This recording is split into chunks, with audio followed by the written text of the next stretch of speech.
Hello and welcome to Coffee Milk. I'm Mark Laporte. And I'm Mitch. Hello. So today, what do we got in the news? I have Elon prevents potential nuclear conflict. Oh. Apparently, the Ukrainian government, some government, I'm not really getting the information on that. It just says there was an emergency request from government authorities to activate Starlink all the way to Sevastopol. And the obvious intent was for Ukraine to sink most of the Russian fleet at anchor. And wow. He just left them off. He just didn't comply because he said if he did, then SpaceX would have actively tried to That would be considered participating in war, right? Yeah. It said, if I had agreed to the request, then SpaceX would explicitly complicit in a major act of war and conflict escalation. This just goes to show you that no, governments do not want peace. They want war. I don't understand. This guy's doing more to prevent war than any government ever has. It's fucking insane. Wow. Yeah, I just thought that was really cool. Another reason to love Elon Musk. Yeah. One of my professors was talking about how many satellites he had up in the sky. How many? He has, I don't remember the exact number, but I know he definitely has thousands of them. I remember when they first went up, there were people who, stargazers and stuff, and they were getting pissed off because it's just a line of them, and they're going across. And if you get time-lapse photography, well, it's beautiful, but if you're trying to look at a certain star and you just have 100 satellites going across, it's kind of annoying. Yeah. But it's amazing the power that this one man wields, and I consider him using it for good. Free speech, we're not going to escalate war. Freaking wild. And I guarantee you, if something had happened, they would have gone after him. So the best thing to do is just stay out of that shit. Plus, you don't want to escalate war. No. Kind of madman wants to. Governments, that's it. We don't need more war. So speaking of government, there was another thing I saw, and I don't know why it kind of makes me happy, but I just love seeing political parties who have ridiculous ideas and implement those ideas come to the conclusion, oh, we might have messed up, because you got New York City Mayor Eric Adams, and he's complaining about the migrant crisis in New York. He said, New York's no longer the New York you know, because we have 10,000 migrants coming to New York every month. Wow, every month. That's not my problem. It's your problem, because you designated that a sanctuary city. If you're going to grant sanctuary, then don't complain when people take you up on that offer. It's insane to me. And the government's saying, no, this is the best any president has ever done to secure the border. Meanwhile, Arizona and Texas had put up borders in the river and along the border. And the federal government sued them to take it down. So please tell me how you're trying to protect the country from immigrants when you're forcing states not to act on it. In fact, to take things down. It's insane to me. Hypocrisy. At its finest. Just stop. Realize this is a bigger problem than any country can handle. I mean, no other country handles it like America does. We are a true melting pot. They talk about, be more like Norway or Sweden or any of those countries. Have you ever tried to immigrate to those countries? You have to follow their rules, their language, everything about them. We say that in America and everybody becomes racist. It's yeah. Well, okay, don't compare yourself to any other country because they don't do half what we do. I totally agree with that. A lot of the people I talk to today don't understand how censored everything is here. Oh, it's insane. Except the people coming from other countries where they've been censored. People from Venezuela, I don't know why. They might think they're going to vote Democrat, but it's no, they've already come from a corrupt country. They see the corruption here now. They're not going to vote for you guys. Well, that was my little rant. But you were talking about AI, and you had mentioned that you're a professor because you just went back to college this week. You're at Bryant. How are you enjoying it, actually? It's going pretty good. My classes, I'm interested in basically all of them except for managerial accounting. I'm not too excited for that. But it seems like it's going to be easier than financial accounting. Or no? You think it's going to be harder? No, I think it's probably just going to be the same. It's going to be the same? Yeah. There's still going to be a bunch of accounts in, like, you're going to have to remember the balance sheet and how to write that out. Yeah. Things like that. Okay. But I mean, with the tools you got, like Quicken and QuickBooks and stuff, you can really, or just even ChatGPT it probably. Yeah, but I can't do that on a test. That's it. But yeah, I'm in managerial accounting, the legal introduction to the legal environment of business. That professor's pretty cool. Awesome. He's really chill. He was talking about how he doesn't like the traditional way that school is taught, where you're supposed to memorize like hard facts and like it'll be open-ended questions and things that you have to write down like very specifically, almost as if you memorize the material. He said he's not in support of that, so he's going to be giving us true and false questions, multiple choice questions, and fill in the blank questions of that nature. And he's going to try and take a different approach to the class because it's his first time teaching at Bryant, I believe. I don't know if he's taught anywhere else before. Oh, wow. That's what he said. So I'm pretty excited to see how that class goes. I like new teachers. Yeah, me too. The only issue I had with that class was on the second day of class, the chapter 1, when we got into it, he kind of just gave us a packet with a bunch of notes on it and then just started talking and didn't stop. And I was like, oh man, he was talking about legislative, court, all these terms just getting thrown out there. Like he was explaining some of them, but it was kind of fast paced, which was a little concerning, but maybe he was just like nervous. No, I think he was probably bombarding you. It was. At first, just so he can come back and be like, okay, I talked about, the legislative branch. I'm assuming the legislative branch, the executive branch, but whatever else he was talking about.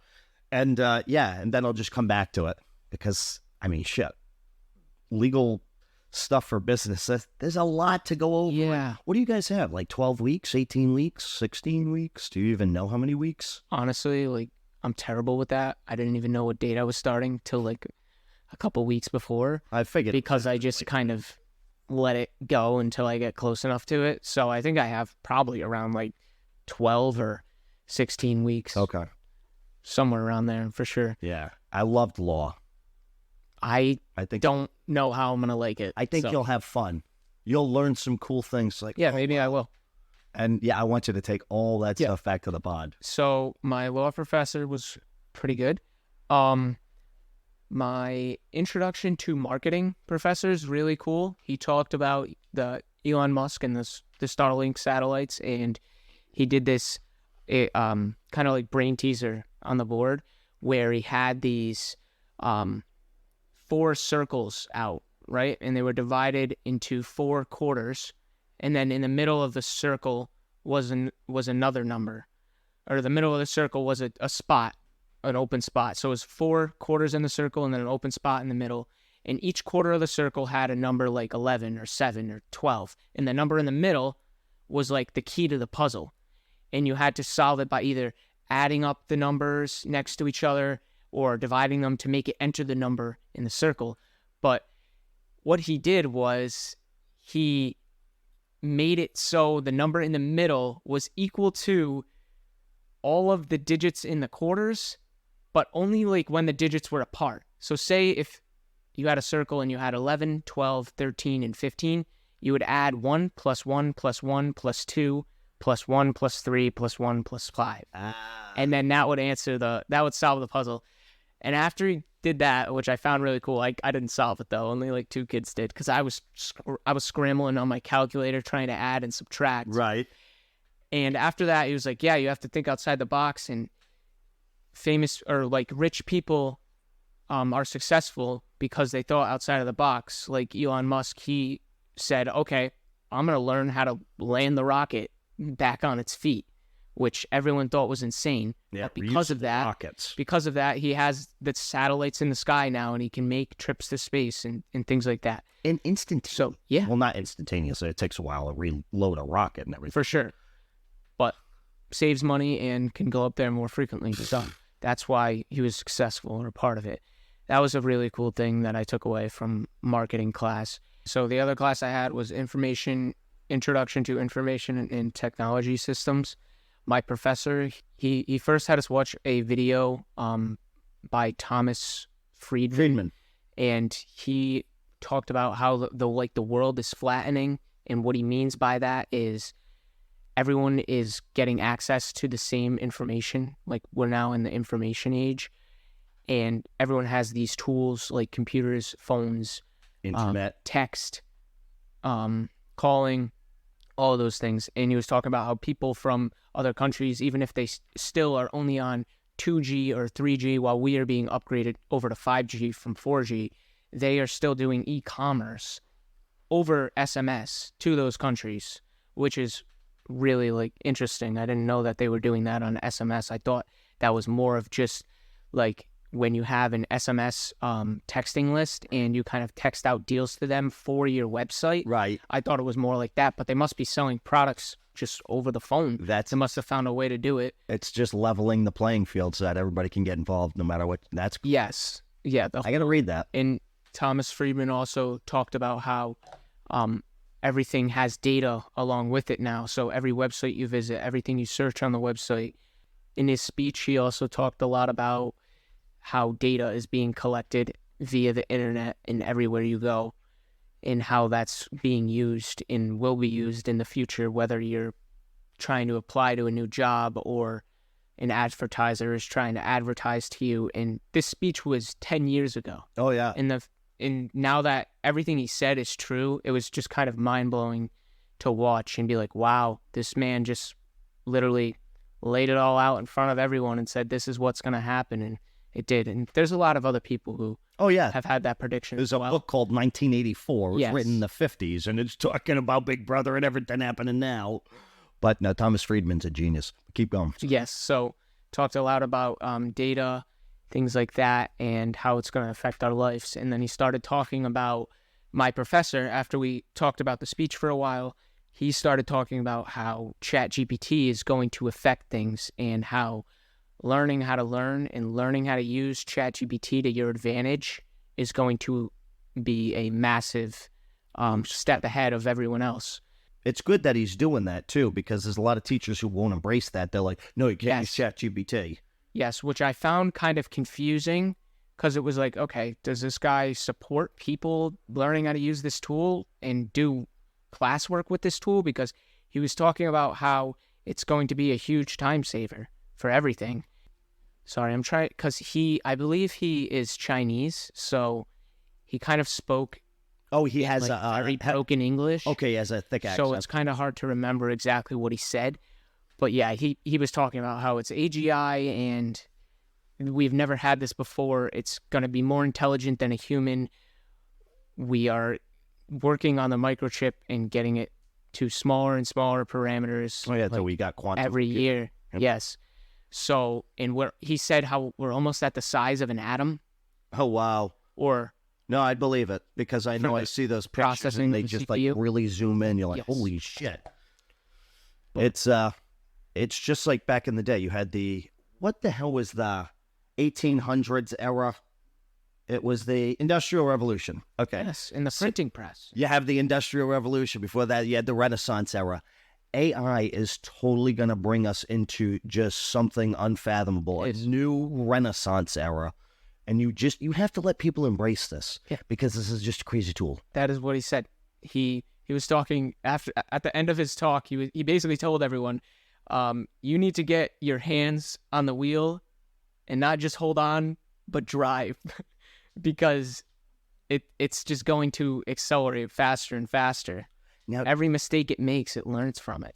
Do you think he has this opinion because he's Asian? I think he has this opinion because he's in information and technology.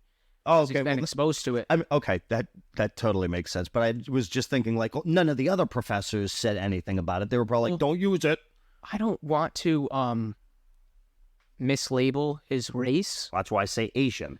But very good chance he's Asian. If he comes from China or another country that is heavily censored, and they use cameras to detect everything, and they use AI on top of that to detect everything in the environment, and he's used to all the social credit score system and how everything goes through WeChat, maybe he sees how it's coming to the West and already sees that, and that's why he is telling kids to embrace it. Yeah.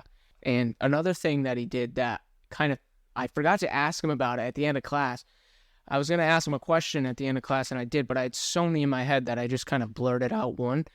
But he has everyone lift up a sign with their name at the beginning of class and takes a picture of the class for attendance. And I was like, this guy is using AI to take attendance for the class. There is no doubt about it. And then that happened at the beginning of class. And then when he started talking about AI and he just started ranting on, and I could tell the whole class was just like done with it and they didn't want to hear anymore. No. Yeah. And you're hanging on by the edge of your seat. Tell me more. Yeah. So, but yeah, I think he's doing that. I'm going to ask him next class if he's actually doing that or ever thought about using it. But I mean, I guess you could just read the names in general, but yeah, no, but I set up a believe he's really got easy some program. little app or something. Yeah, for sure. Wow. Good for him. What was the book that Thomas Friedman was talking? Was it The World is Flat? I believe the book is called The World is Flat. Because he's got a couple of them. Thank You for Being Late, The Lexus and the Olive Tree, From Beirut to Jerusalem, and I think it's From Beirut to Jerusalem because that is, I think he talked about how people are connecting over the internet and playing chess in different countries with each other and cards. So I think that is the book that talks about the technology, but they all might. I don't know. Do you play chess? No. Do you know how to play chess? No. Okay. No, never learned. Because I play chess with one of my friends, and this kid always beats me. It drives me nuts. But he also plays speed chess, and I can't do speed chess. I'm old. I need to think about my moves. I wanted to talk a little bit about cars and how much data they collect on you. So I came across this article, and it says that basically they all those cars collect data on you, including where you go, microphones, cameras, speed, like how you drive, and they sell all that data to third parties. So like 84% of the car brands that were researched share personal data. 76% of the cars can sell your personal data. And 56% of them share information with the government or law enforcement too. So you could even get in trouble from this. Yeah, of course they sell your data, because how do you think you keep getting spammy phone calls saying, your extended warranty is expired. We've been trying to reach you for it. Like, come on, of course they sell your data, and everything's about data. But I assume a lot of that data is going to be used for AI, for self-driving cars, and more, for sure. Get more involved. Okay, the lines, and this is the proximity that people drive in and out of the lines or anything like that, and just pay attention, make alarms like they're doing. It's just going to be better and better. I'm very excited for the autonomous cars because I hate driving, and I would love to just sleep in the car and be sent. I don't know how I feel about that. I'd be a little sketched out. I would definitely stay awake and near the wheel. I would not let it drive me. Nah, I'd be asleep. I can't trust that. Maybe we're just at the beginning of like ChatGPT, and they've had driving cars out for a while, so yeah, if they improve it enough, it's not going to make any mistakes. 5 years from now, it should be. Every day, I just like think about something that is just going to be taken over by AI. It's just inevitable. Like, we are collecting data on how cars drive and how people drive them, so we're going to use that data to make the cars drive themselves. What was the data thing we were talking about last week? I completely forgot, but it was I think it was health data. Oh, health data. Yes, about the mental health apps like BetterHelp and all those online. Billions and billions of dollars in that. Oh yeah, for sure. While I was in my managerial accounting class, I was thinking about direct and indirect costs. And like a direct cost is something that like you can directly measure, like your cost of tuition or something like that. And then indirect is like the cost of a pencil. So for a business, you also have direct and indirect costs, like your equipment, and your indirect cost would be the grease for the equipment, something like that, or the electricity used to run it. I don't know. I'm just thinking about the way money is going to be tossed around in the future. And what if everything is going to have a price immediately for when you do it? If we have enough internet power, say like you turn on your microwave and instantly a couple cents is transferred out of your account and sent to the energy company. I wouldn't I think they'd still keep it monthly, because we're getting all these smartphones. We're getting everything is going to have a computer in it. Shit. Literally everything. So you can calculate the cost that it took to bake a pizza. Right. Down to you can make everything 10%. a direct cost, because I was looking at it and I was like, well, maybe in 20 years that indirect cost is going to be measured as a direct cost. It's kind of interesting. Holy shit, you're bringing some good don't stuff know. to the table. But yeah, that's what I was thinking about today in class. I just found that kind of interesting. I guess it's not really a big deal. No, but it's just an interesting way of think about accounting. Yeah. Instead of being kind of surprised, like, okay, I bought this microwave, but I don't know what the lifetime cost is going to be for the electricity and anything like that, and the cleaning out of the microwave because nobody puts tops on things. If you had data on everything, you could even project your energy usage for the month. Yep. And then you could even crack down on anything. Like you see people, there would be like illegal grow operations. You could crack down on things like that a lot faster. You could crack down on everything. I don't like that. I don't like it either. Back to the 80s. Me too. They didn't know when. You too, huh? Yeah, I would love to grow up in the 80s. Dude. And not worry about much and kind of just, get a job, make a decent amount of money, actually be able to move out of your parents' house and like pay rent. And 40 That'd years be later, cool. you got to move back in because everything costs too much. Yeah. So that's direct and indirect costs. I like that. See, I'm actually happy that you're going to college now, and I like this college because you brought up a couple good points I never even thought of. Yeah. I like that. And I'm thinking about changing my major, but I'm not sure. I kind of want to go into energy or maybe even entrepreneurship, because I'm going to school for digital marketing, but I don't want to do digital marketing for someone else. I want to do it for myself. So what am I doing? Like I'm just doing the wrong thing. Like I should just change my major, I feel sometimes. But I mean, we've had this conversation. You can't too many times. You can't go wrong with entrepreneurship. But again, you're going to spend $100,000. Why not take that $100,000 and just invest it in the company, because you'll learn way more about the company or way more about business. But there's just something about the college, the Bryant University, right? Or yes. Bryant College. University. Yeah, I mean, Bryant's just a great school, and just being in entrepreneurship class, I think the point of that is the network you would build from like-minded individuals. Yeah. And you might see things completely different from other people's perspective. Exactly. You might get some people from India over here learning entrepreneurship, and they might bring their perspective. I already had a moment like that in one of my classes. There was a kid next to me, and I said, hey, what's up? And then I heard him talking about one of his ideas. He was saying how they should make a platform for college kids to invest in startups that they otherwise couldn't invest in. He was going to find a way to get around like investing in early startups. I think it might have been college kids investing in other college kids. I kind of like, say, if they have a startup. I see. Yes, and they want to get other college kids to invest in it, they can get them to.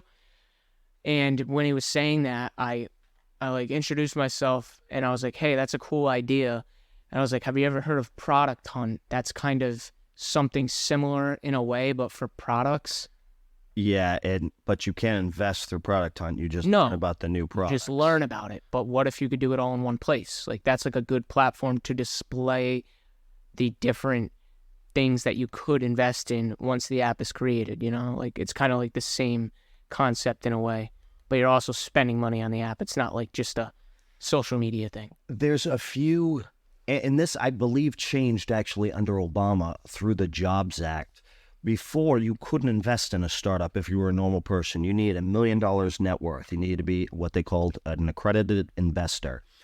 It's still the same way now, but there are companies that are allowed to do like micro investments. Instead of a $10,000 or $100,000 upfront investment, it could be as low as $100, and you'd get a couple of shares in the company. And they do it for like a limited amount, because I think the problem with looking for investors is you can either A, only have so many amount of people, or B, have so much or take in so much capital in an early stage thing like that. But I have invested in a movie studio about 7 years ago. I wonder what the hell they're doing now. But I invested in glow-in-the-dark trees, and the glow-in-the-dark trees, it was very cool. They said they wanted to replace streetlights. They'd put like the bioluminescence from the bioluminescent water or the fish that like kind of glow in the dark. Oh my God. They were going to They put would that. use CRISPR to genetically modify a tree to make it glow like a firefly, Yes. just like they take firefly genetics and put them into rats. Yes, but it would just be, and it would act as kind of Wow. like a street light. I thought it was genius, so I gave him $100. I don't think. they Oh, want that can me there. happen in the future for sure. 100. Now that we have way better technology, because I want to say again, this was maybe 10 years ago. Wow. What the hell was the film? People are doing that in their basements, so yeah, No. that could definitely be something in the future.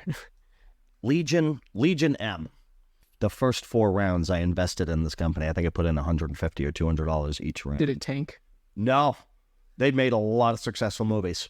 Oh, wow. Oh yeah, no, they're just getting bigger and bigger. Awesome. Yeah, so I did well with that. I don't know how the hell I access my shares, though. I forgot how to do that. I know it's somewhere saved on the computer. But yeah, I mean, stuff like that exists. I would assume you just need a hell of a legal team to make sure that you follow the Jobs Act. But I think that's a great idea.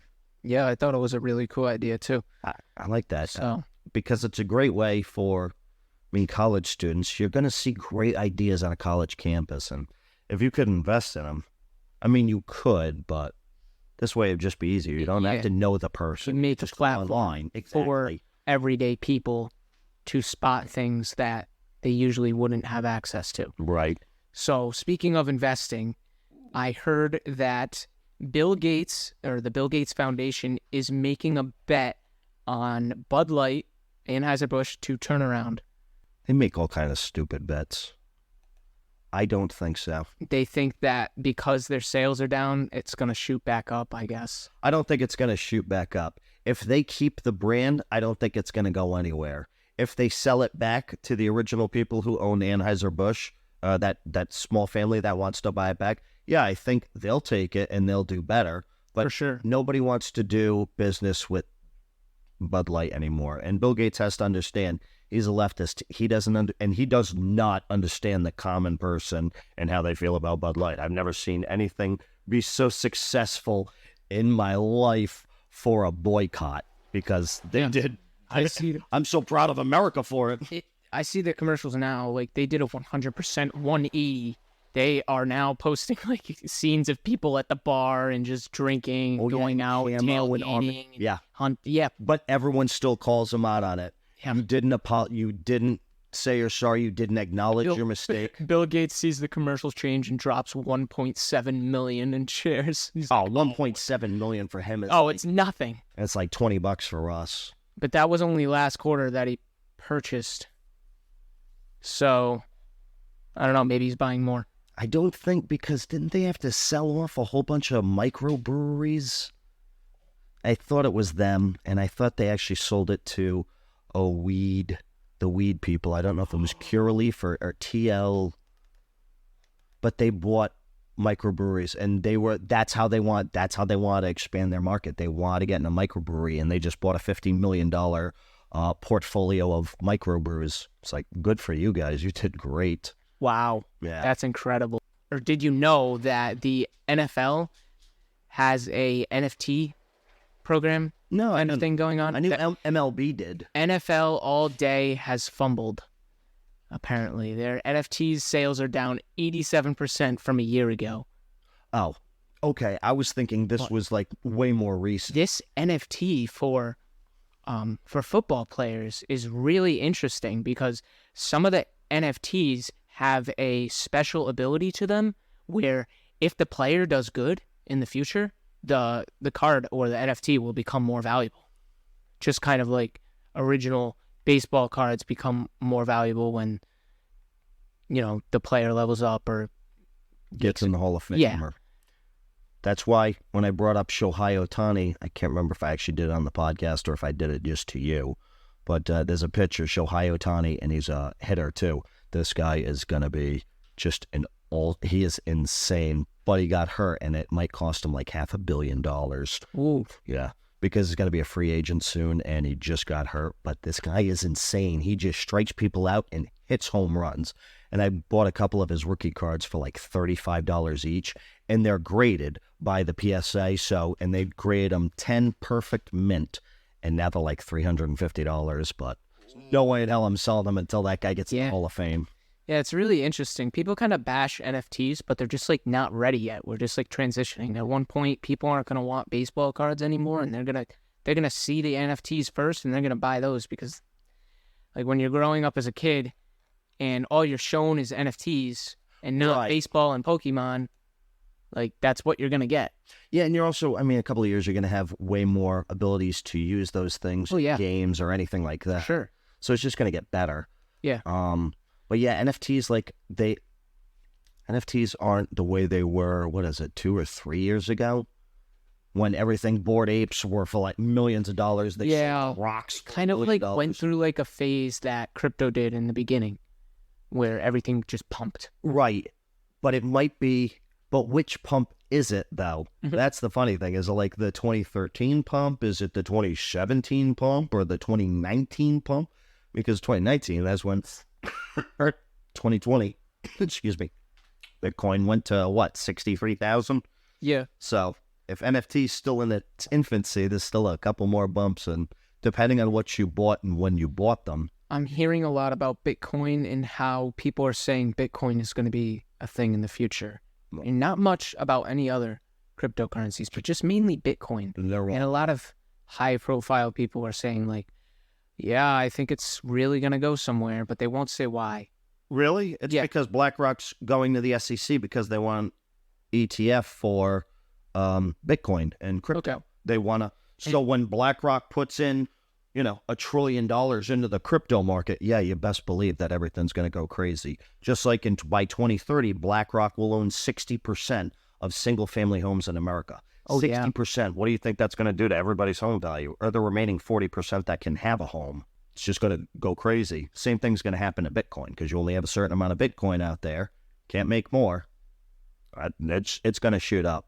Whenever I thought they were going to approve it a week ago, but I think they just stalled and They did just stall because I recently glanced across an article that said the government, or is it the SEC more specifically, Sure. Yep. doesn't want or is not ready to implement digital currencies into the world yet.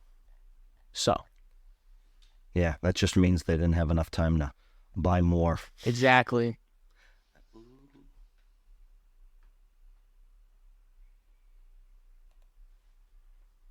Speaking of,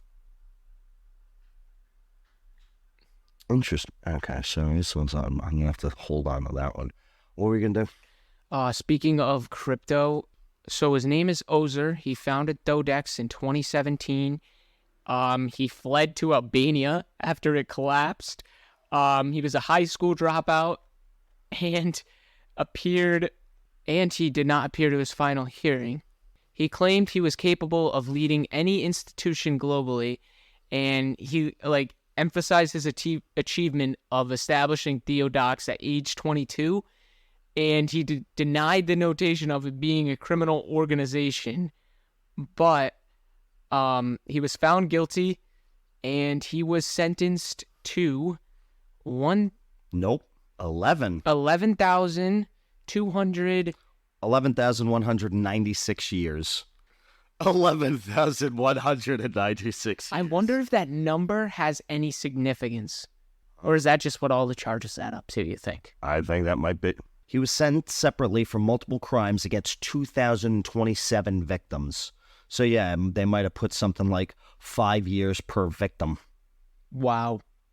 Oh yeah, leading to the total number of years of the judgment. Oh, okay, so yeah, That's because insane. he was found guilty of money laundering, fraud, and organized crime.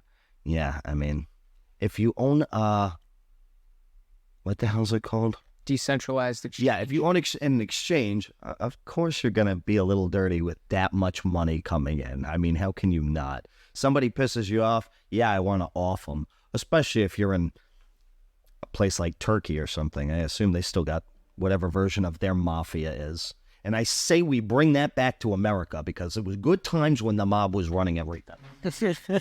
Everyone stayed in order, stayed in line. No one messed anything up. Absolutely. You just paid for protection. If anyone messed with your store, they'd kill him.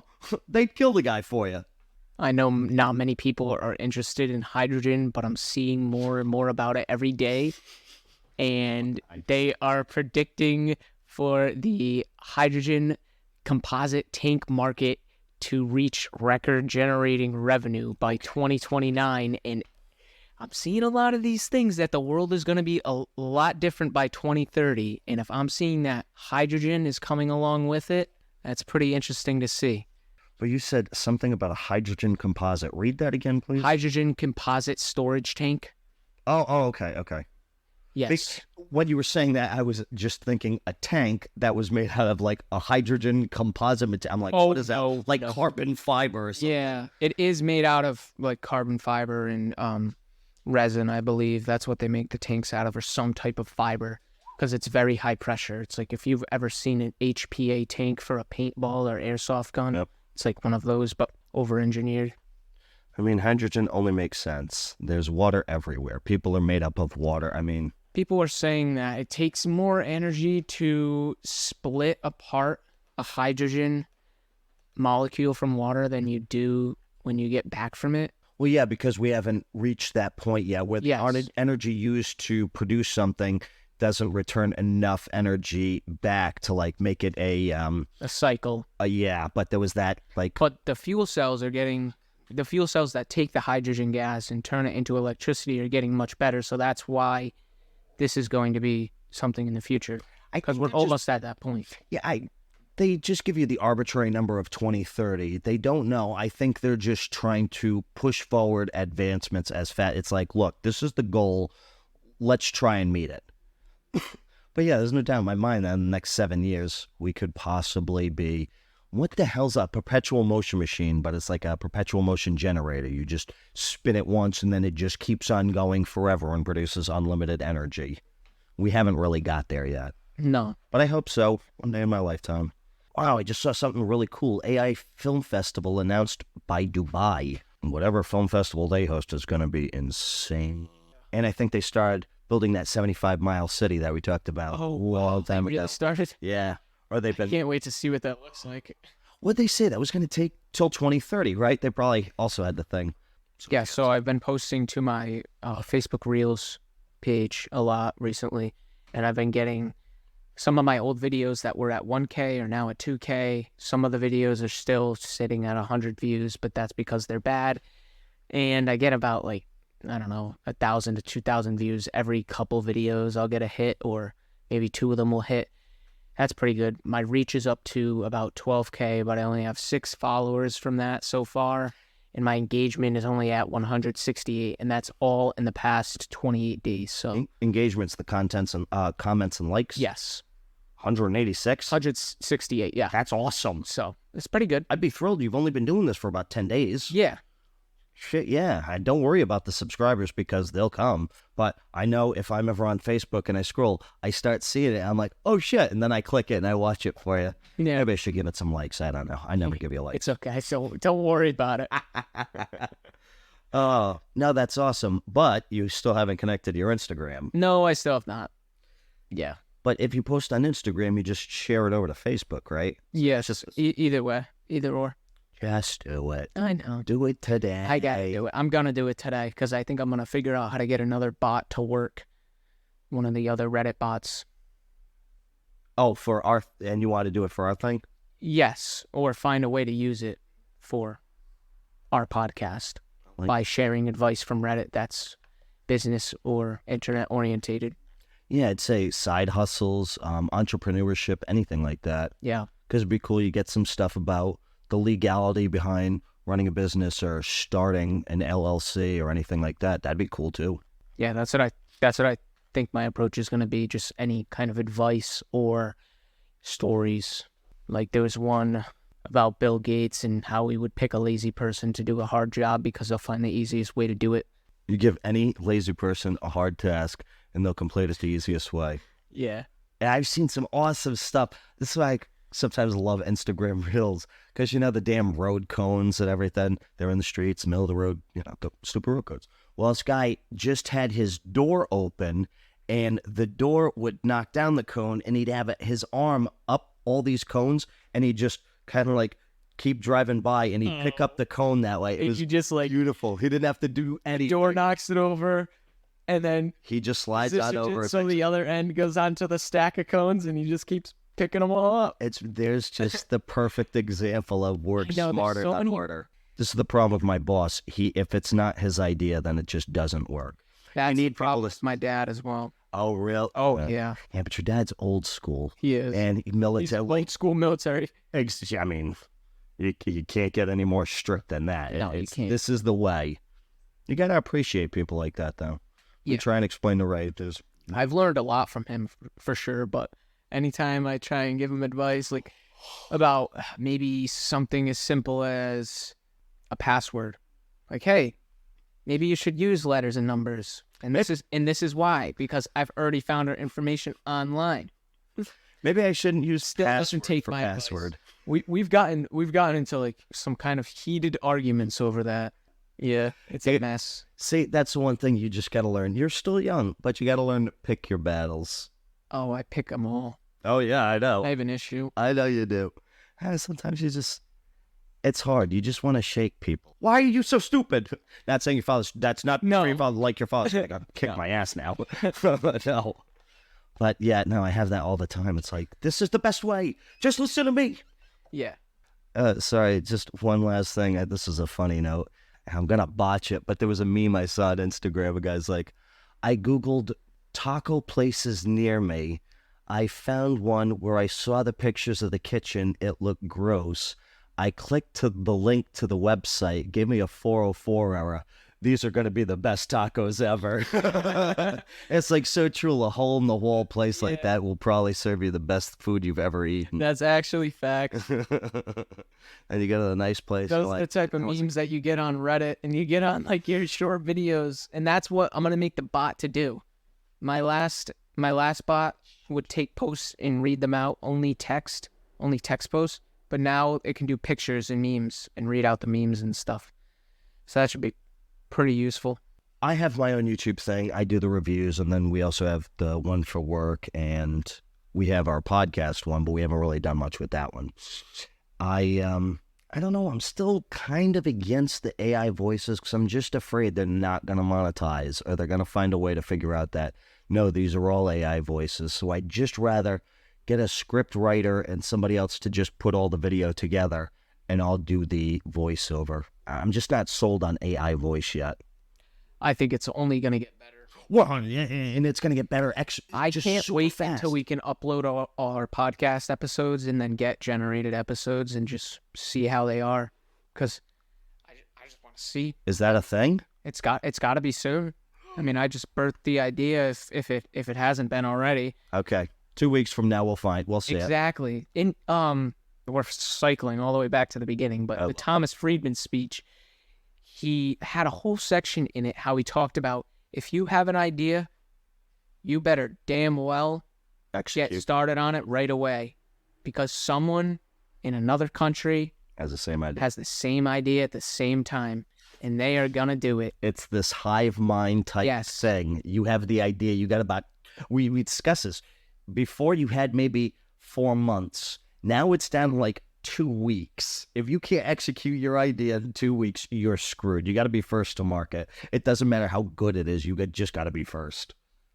Pretty much. Yeah. His example was about getting these Peruvian dishes made, and he was looking into getting them made in China cheaper because before his competitors got them made in China cheaper, he wanted to do it first. It's like just anything today, any idea you have is just like your mushroom story. That story blew my mind. And that took a year. And Yeah. somebody had, and it was funny. They had the exact picture that I had dreamt about. They had the entire thing, the bottom left-hand corner of the front page. I just saw it all, and those other guys took it. Like, shit. But that's okay. Mushrooms, it's very tough for that to keep a clean environment, and I think that's why we kind of gave up, because you just always ended up with blue mold.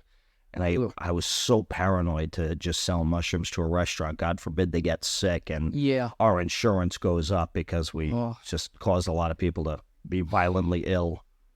Yeah. That's why I think I'm just going to stay away from food stuff. That's one of the, like, there's so many, like, legalities and issues that you could face in physical businesses, whether it be, like, growing microgreens or mushrooms, or doing like rental properties. I was talking to my cousin. He rents out some properties, and he was talking about how his tenant, did not pay rent for a couple months, and then went back to her banking account and said, all of these charges that I have paid to this person are fraud.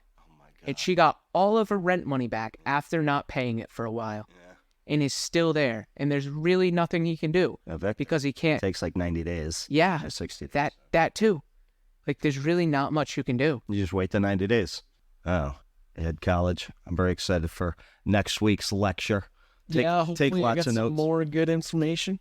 You will. That's the fun part. I'm very excited. How you're going for 2 years or 4 years or 2 years. Okay. Hopefully just 2. And it's just to get the bachelor's, right? She got an associate's in. Yes. Okay, cool.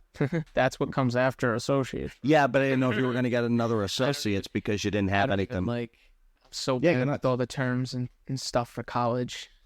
Yep. Should have some good things to talk about next week from school. I'm psyched. Hopefully I should at least. And I'll have nothing to talk about from work. Well, how come? Well, it's just boring.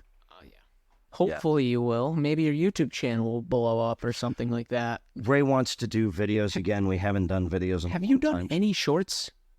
Yeah, we do shorts. You do? Yeah. Do you do like a decent amount of them? No. You could probably throw your videos right in Opus Pro and get a bunch of shorts. Because it's 1920 by 1080. You know, shorts are the other way. It's 1080 by 1920. Yeah. So when they reframe it, it makes it widescreen. Yes, and then It doesn't look right. blank spots in the middle. Yeah, I don't like that. So Well, maybe the people who would be interested in that content wouldn't care about that. I'm sure they wouldn't, but I don't like. Ours is an older audience because Yeah, this is so- a very dying craft. So those people probably really don't do shorts. They don't. Or, No. Eh. They go on the Google machine and they navigate to YouTube and watch that for a little while after their grandson told them about it. Yep. That's the most they do. Shorts, yeah. Yeah. I mean, it was something he's always been considering, but I just never did it. I did one though with it was just a gag reel with me when the boss was away. I was lifting myself up with the engine jack. Oh, Did I yeah. show you that? You sent me that and I looked at it and I didn't realize it was you. And then I got home and I was like, this is Mark. How did I not realize this is Mark? Yeah, I'm just oblivious some days. You're special. Oh, yeah. I like to eat crayons. That's okay, don't we all? Well, that's all we got for this week's episode of Coffee Milk. I'm Mark Laporte. And I'm Mitch DiPaolo. See you next week.